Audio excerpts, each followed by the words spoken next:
Hello friends, എല്ലാവർക്കും നമസ്കാരം. ഇന്നൊരു സർവത്ത് കുടിച്ച കഥയാണ് ഇവിടെ പറയുന്നത്. ഡ്യൂട്ടി കഴിഞ്ഞ് നേരെ വീട്ടിലേക്ക് പോവുകയാണ്. പോകുന്ന വഴിക്കാണ് ഈ കടയുള്ളത് കേട്ടോ. കടയിലെത്തിയപ്പോൾ 7 മണിയായി. പ്ലാൻ ചെയ്തതുപോലെ എന്തായാലും സർവത്ത് കുടിക്കാൻ തീരുമാനിച്ചു. ഫ്രൂട്ട് സർവത്താണ് കേട്ടോ ഇവിടെ കിട്ടുന്നത്. ഒരുപാട് വർഷം മുന്നേ തന്നെ ഈ കട ഇവിടെ ഉണ്ട് കേട്ടോ. കറക്റ്റ് ഈ കടയുടെ സ്ഥാനം ഇവിടെ ആയിരുന്നില്ല നേരത്തെ. നല്ല മധുരമുള്ള ഫ്രൂട്ട് സർവത്താണ് കേട്ടോ. ഒരു രക്ഷയില്ലാത്ത ടേസ്റ്റാണ്. ഇപ്പോഴും ഈ ഒരു ഐറ്റം കുടിക്കാൻ ഇവിടെ നല്ല തിരക്കാണ് കേട്ടോ.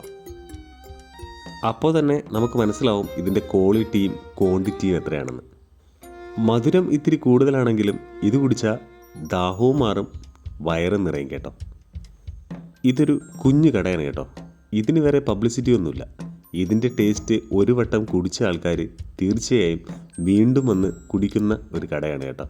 ഇതുവഴി പോകുന്നവർ ട്രൈ ചെയ്ത് നോക്കുക. ഇതിൻ്റെ ലൊക്കേഷൻ വരുന്നത് ട്രിവാൻഡ്രം കാട്ടാക്കട ജംഗ്ഷനിലാണ് കേട്ടോ.